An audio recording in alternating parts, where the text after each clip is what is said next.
Welcome, everyone, and thank you so much for joining us today. We're thrilled to have this opportunity to reconnect you all with our good friend Manal. We first met this wonderful, talented woman around 10 years ago when she worked as a media coordinator at Canaan, bringing farmer stories to life and communicating them to the world.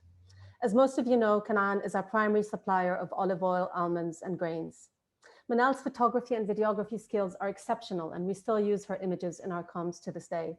When Manal came to visit us in 2012 and 2013, she accompanied farmers Abu Kamal and Audi Al-Qadi and traveled all over the UK, reaching nooks and crannies in England, Scotland, and Wales that I'm still hoping to visit one day. Then she got married to Amir, a wonderful man from Jerusalem, and had to move. While we were sad that she left Canaan, the fact that she'd be working at the UK Consulate General softened the blow. It meant that we'd still get to see her on our visits to Palestine. Manal is a full-time working mother of two, a professional digital communicator, an entrepreneur, an activist, and a rising social media star. I and so many people who follow her on social media feel inspired and often wonder, how does she do it? Manal, welcome. Thank you. Hi, everybody. Thank you. It's very exciting to be with you today. And thank you, Manal and Zaytoun, for hosting me and making me sound important. Well, you're very important to us. Manal, for the past 5 years, you've been working as a digital communications officer at the British Consulate General. Tell us a bit more about your work now and what this opportunity has brought with it. Yes, of course. So I've been working at the British Consulate General in Jerusalem for almost 6 years now. I'm part of the communications team, so mainly responsible for the consulate social media accounts. So I lead on producing all the digital content in terms of video, stories, tweets, photos, and all of that. Before that, as you mentioned, Manal, I used to work at Canaan Fair Trade, which is the main provider for Zaytoun's products like olive oil, za'atar, frike, almonds, and much more. So the difference actually at Canaan, the mission was very exciting and fulfilling because I felt like my work made a difference. It made a difference in both the lives of farmers and producers, but it also created more awareness and exposure to the international audience about Palestinian culture, about Palestine, about traditions and cuisine, the most important thing. So doing communications about something that I deeply have connection to was rewarding in so many ways. And it's quite different from communicating about policies and politics. After I got married and had to move closer to Jerusalem, it was much more convenient for me to find a job closer to where I live. So this is when I applied and received a job at the British Consulate General in Jerusalem. The consulate has also been a great learning experience, actually. Especially that it opened my eyes and minds about a whole new world of communications, which I didn't know so much about or had experience with previously. So it's more like I learned a lot about diplomacy, about the international community, about communicating policies. And it offered me a great opportunity to also grow in my communications career. So I'm really grateful. I cannot complain. I also feel I know a lot more about British culture now, and that helps in really communicating with Western and British audiences. I have to admit, though, that it is often very frustrating to have to push and communicate political positions that don't necessarily reflect my own. But even that has been also contributing to building new skills in me. So it is, as I said, frustrating sometimes to see the lack of strong and concrete actions from the governments beyond statements and words. But one thing I'm very positive about, especially recently, is seeing a big gap between what governments say and do and what their citizens want. And this especially recently has been very clear, both in the UK and all around the world. Actually, the amazing demonstrations for Palestine in the UK and elsewhere have been really heartwarming and empowering for us as Palestinians. We can see a clear change in the dominant narrative and significantly, let's say, higher exposure and engagement with the Palestinian narrative, which wasn't present before. We can sense the change happening, primarily thanks to the youth of the world and thanks to social media as an alternative source of information from the traditional media outlets. So it's really interesting to work in an area where I'm really at the thick of it. By the way, the consulate building is located in Sheikh Jarrah, right at the doorsteps of where all the recent uptick was ignited. So everything that you see on TV has been happening literally next door as we pass by the consulate. So it's the good thing is that my colleagues, especially the diplomats, have been seeing things as is on the ground firsthand and reporting back to the governments on a daily basis. Amazing. Yeah, this brings me to my next question, that the Consulate General is exactly located in this hotspot of East Jerusalem, which is one of the neighborhoods where residents are facing expulsions. It's come to prominence because of the activism of some of the families who are resisting expulsion, most notably Mona and Muhammad al-Kurd. This resulted in a siege of their street, but also inspired a wave of solidarity and support across Palestine and the world, and cast a spotlight finally on Jerusalem, giving it some international coverage. But in reality, the expulsion of Palestinians from East Jerusalem in favor of Jewish settlers has been going on systematically, neighborhood by neighborhood, house by house, for decades. Under international law, East Jerusalem is illegally occupied, just like the rest of the West Bank. A separation wall was built in 2005, effectively annexing it to West Jerusalem and separated Jerusalemites from Palestinian communities nearby in Bethlehem, Ramallah, and so on. So since you are located in the heart of Sheikh Jarrah, what have you witnessed in the area over the past few years, and especially over the past few months? Yeah, so I mean, like the main issue, as you put it, Manal, is that Palestinians in Sheikh Jarrah and elsewhere in Jerusalem are facing a systematic and calculated governmental plan to expel and displace all of us who are Palestinians from our cities, with the goal to preserve a Jewish majority in East Jerusalem and increase the colonial control of the city. So Sheikh Jarrah is just one area which received lots of media attention due to the strong vocal activists living there. But the issue is not only Sheikh Jarrah, it's all over Jerusalem and the West Bank, actually.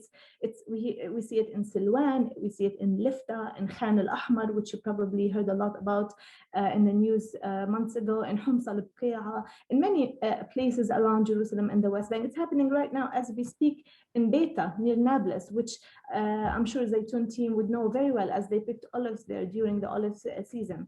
So many towns and cities and homes are being stolen with the aim of expanding illegal Israeli settlements and strengthening the colonial control in Palestine. What's happening as we speak right now from daily practices in Sheikh Jarrah is now that there's big cement barriers at the four entrances of the Sheikh Jarrah neighborhood. All of those cement barriers serve as a checkpoint and a stop for Palestinians in the neighborhood, living in the neighborhood. So whenever a Palestinian wants to go back to their homes or leave, they have to show their Israeli officers on those cement barriers their ID. And also the officers know the residents by heart now. But they still provocatively ask them to prove their identity, investigate them, and many times scream at them for no reason whatsoever. They're literally, like, in other words, trying to do everything they can to make their lives a living hell. And this is all documented in videos and shared on social media on a daily basis. Actually, many of you who follow Sheikh Jarrah residents on social media, like Muhammad and Manal Abdallah, have been seeing these videos firsthand. Whereas Israeli settlers who stole Palestinian homes in Sheikh Jarrah can simply just walk in and out, no questions asked, many of them with rifles on their belts. So for those of you who don't know, all Israeli settlers in Jerusalem and the West Bank are armed, and they walk with their weapons on the streets. So on a daily basis, the Palestinians in neighborhoods like Sheikh Jarrah are constantly hearing threats by settlers about burning their homes, or wanting to take their homes, or even like very insightful and discriminative and hateful comments and speech all the time. Like, for example, death to Arabs are being chanted in almost every settler gathering in or march. And the latest was just 2 days ago in the flag march that you also probably have seen on social media that the settlers did to celebrate Israel's occupation in Jerusalem after 1967. In contrast, the simplest action by Palestinians, like, for example, flying a kite or flying balloons with the Palestinian flags, or simply just holding the Palestinian flag in Jerusalem, get attacked by Israeli officers, they get assaulted and arrested. Last week, there were actually 2 Palestinian journalists standing and taking video footage of the settlers with the guns in Sheikh Jarrah as the people of the neighborhood were protesting and standing in solidarity with the families there. The journalists got assaulted, arrested. One of them, the popular Al Jazeera correspondent, Jawar al-Buderi. And 2 days ago, actually, Israeli officers attacked and assaulted young men who were cleaning the stairs at Damascus Gate after the flag march by Israeli settlers. So even, like, seriously, even the attempts to clean doorsteps, as simple as that, is also met with repression. If a Palestinian holds a Palestinian flag, as I said, they get attacked and assaulted and arrested. And this is all documented in a huge amount of videos and content and shared all over social media. Also, we see lots of confrontations between Palestinian residents and settlers on daily basis. Stun grenades, rubber-coated bullets, so many tear gas, skunk water. At times, live ammunition is also used too. Within a 5-day period during the uptick, the St. John Eye Hospital, which is just up the road from the consulate, had to remove the eyes from 7 people after they were hit with rubber-coated bullets. Many die. So it's really like a horrible situation. I could go on and on, but for time, I'll stop here. But this is like, sorry if it's a long answer, but wanted to give you, like, draw a picture of what it's like, what is happening here. Part of my role at the consulate is to have to brief my colleagues on what's happening on social media on a daily basis. And with the recent intense period, I've been spending a huge amount of time just glued to the screens, hours and hours per day, glued and just seeing and sharing all the content, sharing all the stories, the heartbreaking stories from Gaza.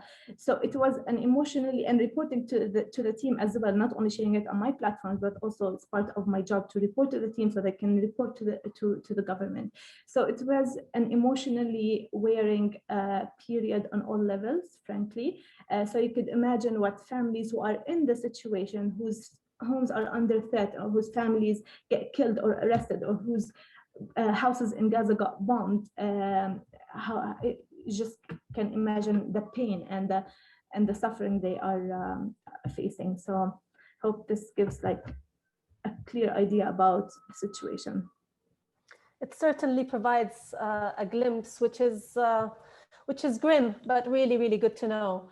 I mean, I know that you had lived in the West Bank most of your life until your marriage to Amir, who's a Palestinian from Jerusalem, and you now have 2 beautiful children, Faris and Yasmina. They are delightful. As you don't hold a Jerusalem ID yourself, you're not technically permitted to live in Jerusalem, but your husband holds a Jerusalem ID, which is like gold dust, and he has to live in Jerusalem in order not to lose it. Maybe you can share with us how you and other Palestinian couples have overcome this problem. Yes, so I actually brought the IDs to show you the difference. Although I was born in Jerusalem, but I'm a holder of a Palestinian ID, which is this green ID right here. It's a Palestinian West Bank ID. My husband holds a Jerusalem ID, which is basically this blue ID right here. The blue ID is basically an Israeli ID. So after occupying Jerusalem in 1967, Israel annexed and began applying its domestic law in the area. So it applied the so-called law of entry to Palestinians from East Jerusalem and offered them this permanent residency. So this permanent residency may, like, people who hold this residency may live, work, and receive benefits in Israel as an Israeli citizen, but that status derives from their presence. So it can be withdrawn if that person settles outside of Israel. It does not automatically pass to the children or to the spouses, and it can be revoked by the Interior Ministry's at the Interior Ministry's discretion. It gets complicated when a Palestinian like me from the West Bank decides to marry a Palestinian holding an Israeli ID like my husband. And this is because as a Palestinian with a West Bank ID, I cannot live inside Jerusalem or Israel, and my husband cannot live in the West Bank, or else he would be at risk of losing his papers and his ID. So he basically becomes ID-less.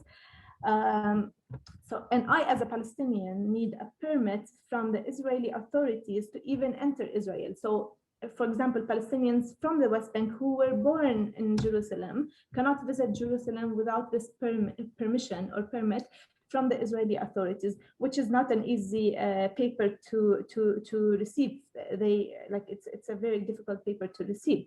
I have it because I happen to work at the consulate, so the consulate is responsible for issuing this paper for me or this permission for me. But the vast majority of Palestinians don't have that privilege, so they cannot visit their own capital.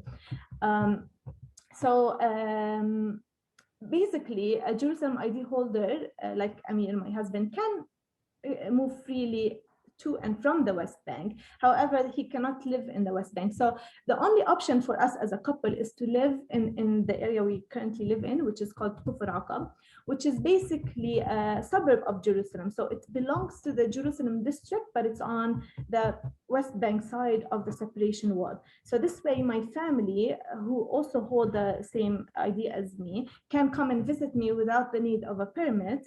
But at the same time, Amir is also legal. So because this area belongs to the Jerusalem district, but this area is not the best area to live in. It's overcrowded. It's only Palestinians who live here. No Jews live on the other side of the world because it's not safe for them.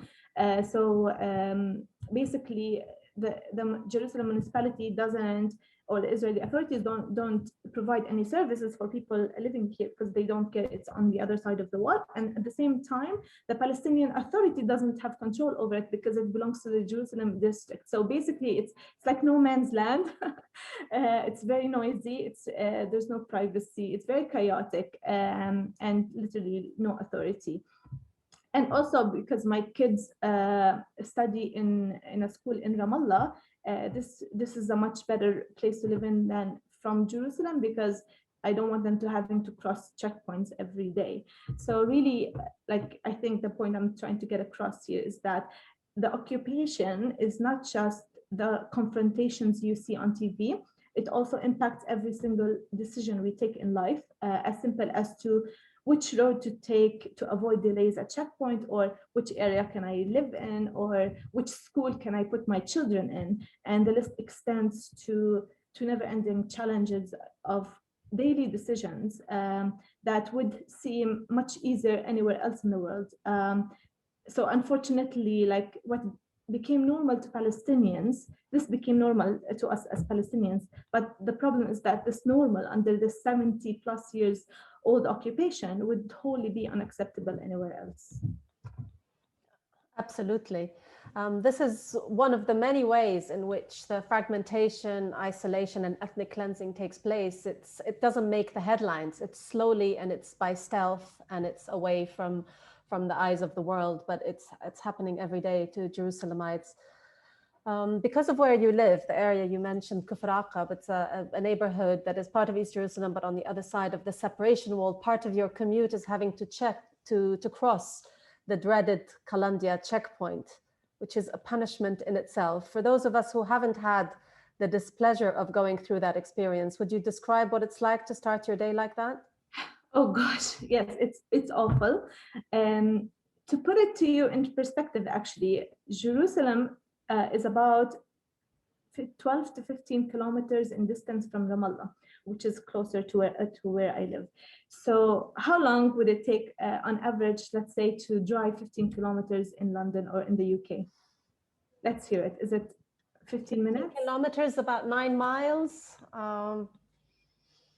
On a highway, I don't know, the way I drive, 5 minutes, but exactly, like 5-10 minutes, maximum 15 minutes. 15 minutes, yeah. Yeah, here it takes the Palestinians on average of an hour and a half to 2 hours, depending on the speed of which Israeli soldiers process thousands of Palestinians crossing into Jerusalem for work each day. So I literally spend 3 to 4 hours on daily basis on the road just to cross 15 kilometers back and forth. Not only it is exhausting, but also very stressful. And in many days, it's full of humiliation, actually, and deliberate delays at checkpoints. As a West Bank ID holder, I can only enter Jerusalem because I have a work permit from the British Consulate, as I mentioned before.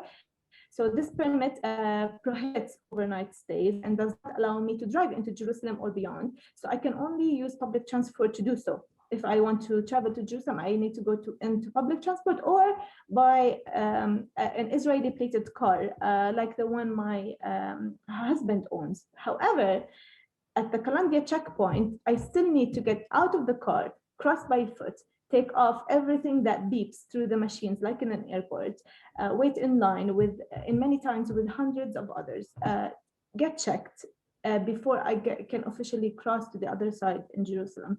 And this is part of daily life for tens of thousands of Palestinians who have to work in Jerusalem or in Israel. So even if I'm going with my husband and kids from Kufr Aqab, where I live, to Jerusalem, Amir and the kids can stay in the car on Columbia, and I need to get down, go through this process, and hop back in the car after I'm fully checked. So luckily, my employer, the consulate, is responsible to secure permit for me, so which is renewed every 6 months. So I currently have a permission to exit and enter every day, something which Palestinians from the West Bank can't do. And luckily as well, my employer gives us the flexibility to work from home sometimes, especially since the beginning of COVID, where all of the restrictions we were facing, like with COVID-related restrictions above the like original political restrictions. So since more than a year, I've been granted this flexibility of working remotely, which has been really a blessing, actually. So I only have to go to the office now a few times a day, but however, in normal days, this is what we have to experience on a daily basis. That's incredible, and what your kids have to experience as well. We recently watched Farah Nabulsi's award-winning short film, The Present. If any of you with us here today haven't seen it, we highly recommend it. It's available on Netflix. It recently won a BAFTA, and it was nominated for an Academy Award Oscar. It made us realize that what children in Palestine experience on a daily basis, no child should have to witness, experience, or worry about. How much are you able to shield Faris and Yasmina from the horrors of the occupation, Manal? I mean, I try as much as possible for them to live a normal life, but I mean, depends on how we define normal.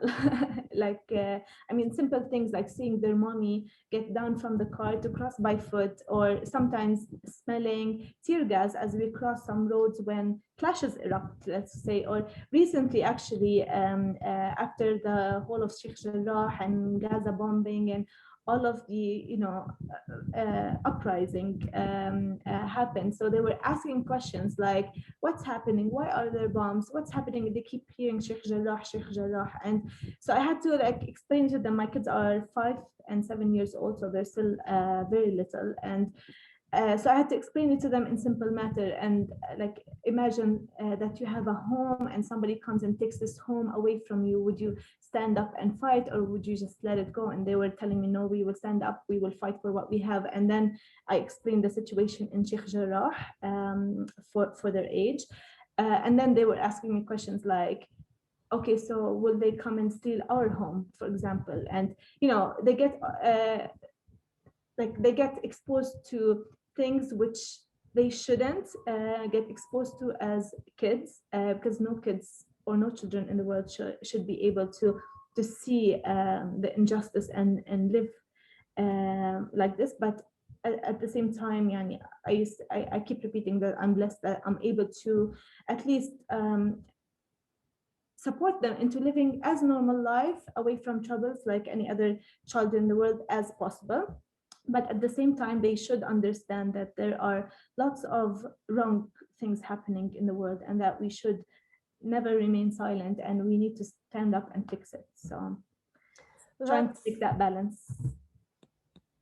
That's what we noticed, that on your social media, despite all your messaging, which is very hard-hitting and strong, and it's very varied content, it's always a very positive projection of your life, or it comes across as positive in any way, even if you're talking about tough issues. I know you don't want to be called an influencer, though some of us think you are. You have over 80,000 followers. You provide interesting, varied, and inspirational content about daily life, health, nutrition, family, and increasingly, you've used your platform to advocate for gender issues and human rights and helping to amplify voices demanding justice and equality. You're also an entrepreneur. You started a business, a fashion business with your sisters, and you've used your platform to promote and support startups and other small-scale businesses that you believe in rather than as paid collaborations. All of these things are things that we've been watching and admiring. Tell us a bit more about the role of social media in the life of a young Palestinian. Yes, thank you, Manal, first of all, for all these comments. I really appreciate that you see me that way. I mean, it's not easy, like growing up and living under occupation. There's just so many stories and so much that you experience on daily basis that young people feel like they have to share all of this with the world. So like we feel, especially that the young generation are completely hopeless with the mass media and even the international community. So young people have all turned to social media as an alternative media platform, and despite the censorship of Palestinian content on social media, it still provides a larger and more free space to express views and share stories and videos and show things as they truly are. So Palestinian participation on social media is very high. Almost everyone uses it here, especially at Facebook, and now Instagram, much more than Twitter. So social media became a tool to not only express and share the news, but also to start, let's say, online businesses or promote existing businesses and basically find a way to make a profit from it, especially that it's not easy to create and sustain a business on the ground here with all the challenges and difficulties.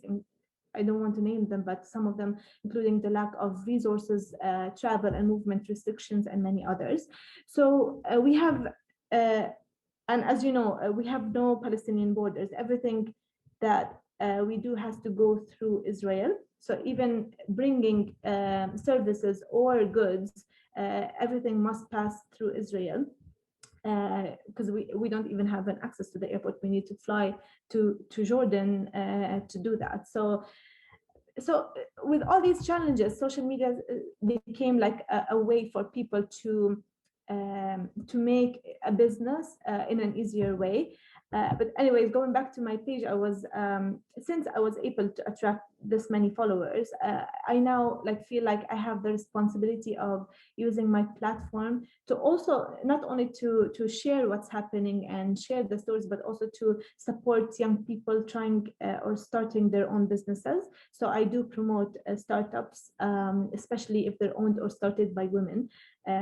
Positive discrimination towards women, but because I know how important for women in Palestine is to be independent economically.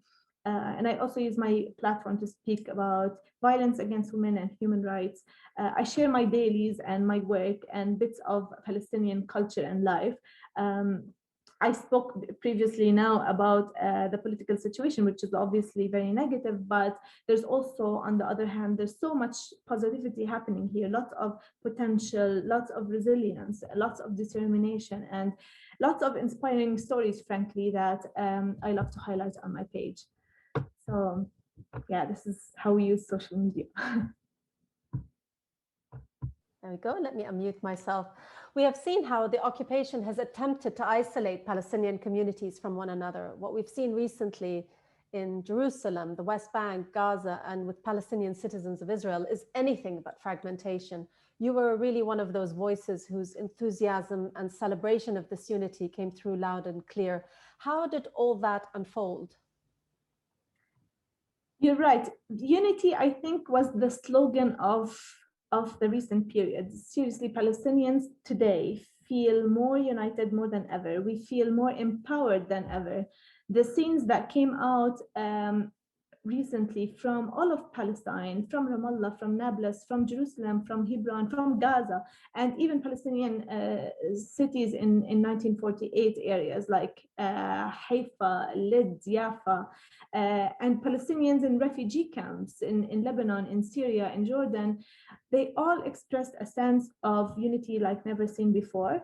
The defiance and the resilience and the willingness to stand up against the aggression and against colonialism and against ethnic cleansing in every city was truly heartwarming and unprecedented, actually. Palestinians are saying enough is enough, and people of the world are also saying enough is enough. It was very empowering to see the youth movements everywhere around the world. In the UK in particular, hundreds of thousands of people in the streets. That is really amazing and empowering, and gives us a strong push. The first Israeli Prime Minister, David Ben-Gurion, famously said that the old will die and the young will forget. And this new generation proved that the young will never forget. And each generation that comes stronger and has more sense of awareness and resilience than previous generations.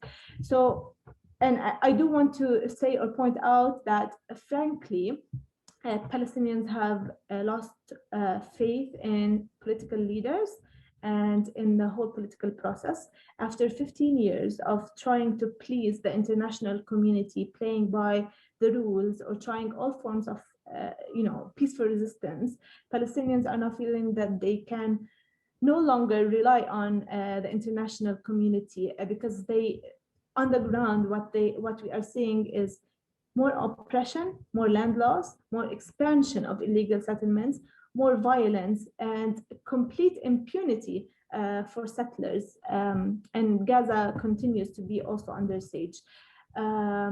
So every few years, the resistance movement in Gaza responds, and then Gaza gets bombed and hundreds of people die, the children die, infrastructure, buildings, everything gets demolished and destroyed. And the international community does nothing. When I'm saying international community, I don't mean the people, I mean the governments. They're doing nothing but to offer words or statements which have no consequences to hold Israel accountable for its violations or of international law. So unless Palestinians get bombed, there's no interest in human rights violations here, which is happening in front of everyone's eyes, in the world's eyes. So now Palestinians are really asking themselves whether what the benefit of the international law is if it's not used or if it's not implemented here.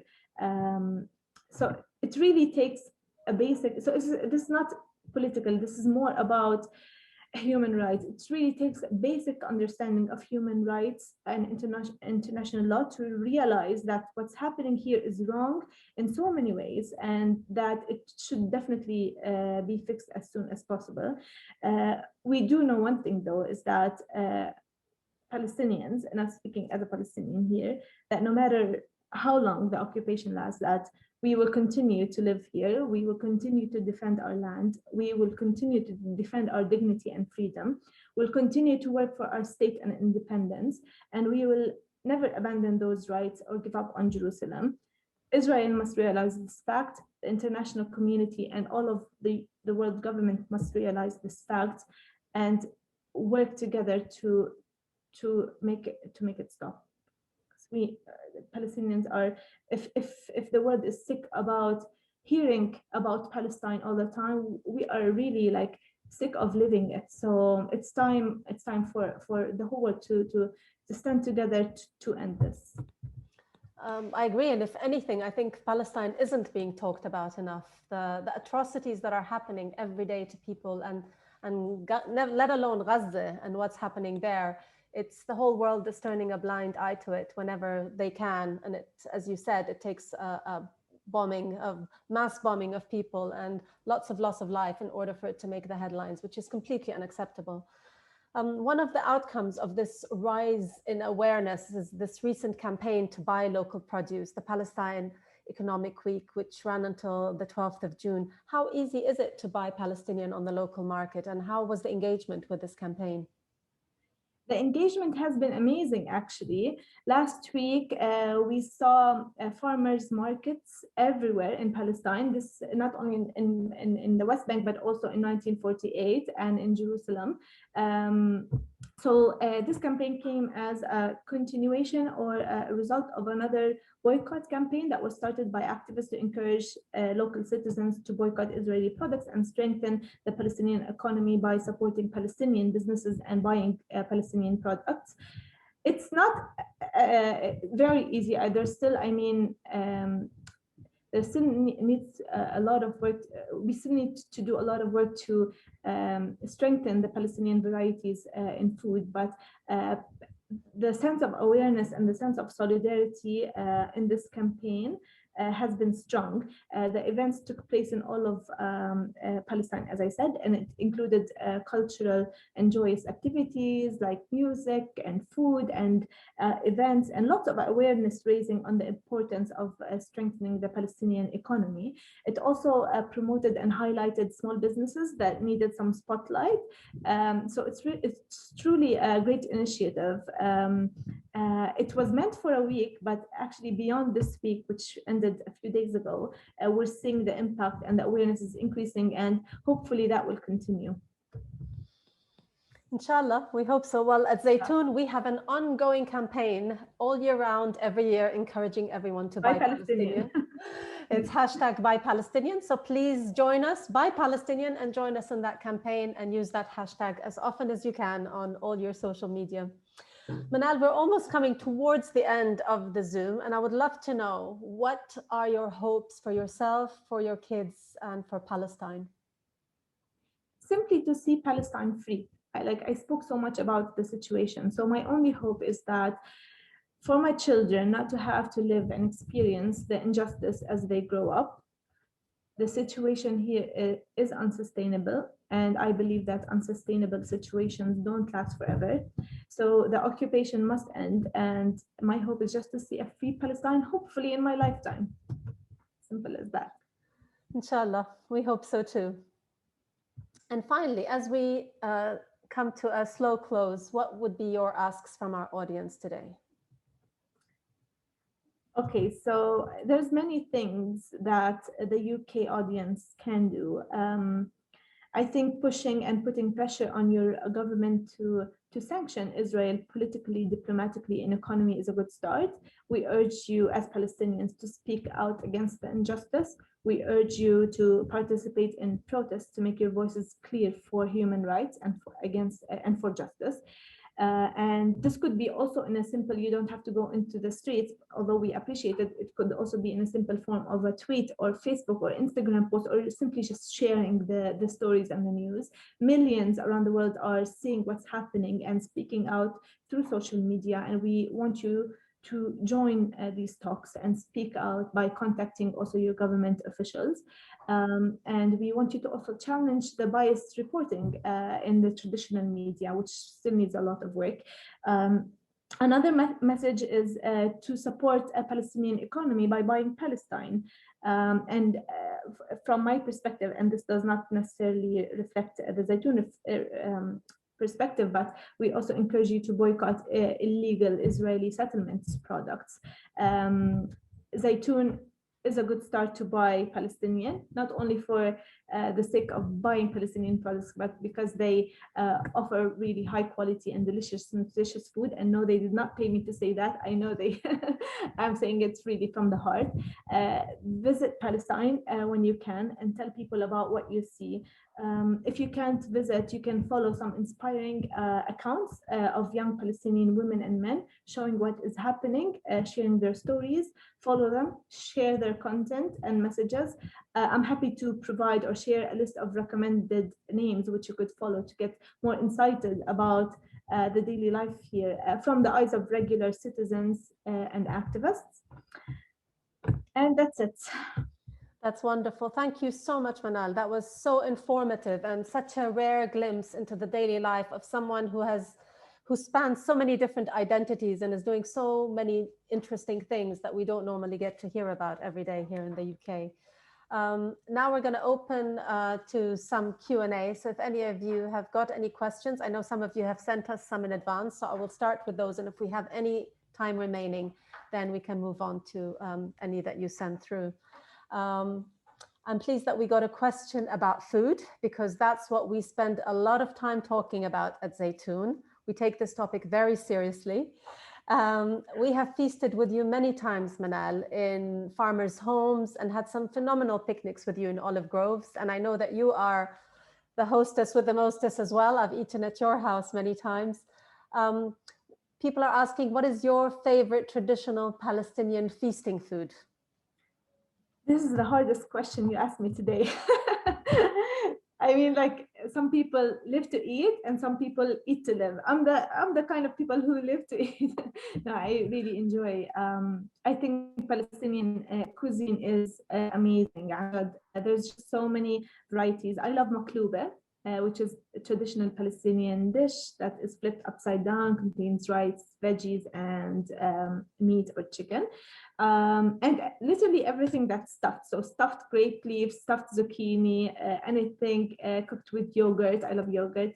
I love frika soup and frika salad, and it's very nutritious and fulfilling and healthy. My favorite breakfast in the morning is actually just very simple. It's a toast of labneh and sprinkled with zaytun za'atar and olive oil and fresh veggies. So much. Yeah, the list. Half of these, half of what I mentioned are sold by Zaytoun Sah. You sell frika, za'atar, olive oil. Yeah, maftool. Yeah, Manal. Thank you. Wow, you've really made me hungry now. We have a question about fair trade and fair trade fortnight and your visits here. Now, Manal, you're a really powerful communicator, and that's why so many of our customers and people who attended our events remember you very, very fondly. Back when you visited in 2012 and 2013, you told us of your pride to afford the world the opportunity to taste the delicious foods from the land of milk and honey. I'm using one of your quotes, actually. And you told people how fair trade supports farmers and has brought back lost traditions and brought a renewed spirit of cooperation and collaboration in the villages, and that it has invigorated social ties weakened by the occupation.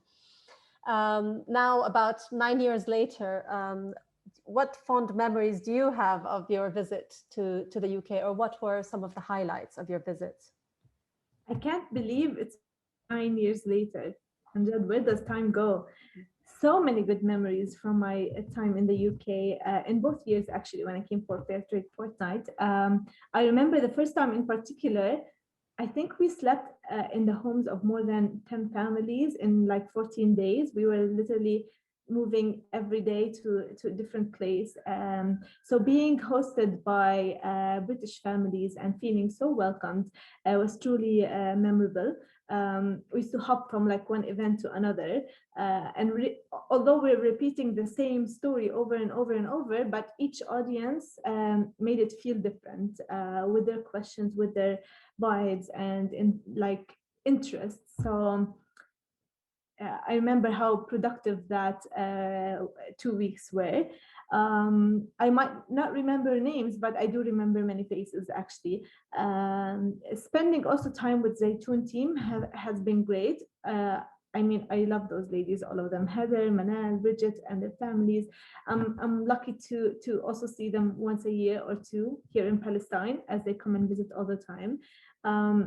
And they're working really like day and night to spread the not only the the Palestinian food, but also the story of the farms to the British audience, and they're doing it so well.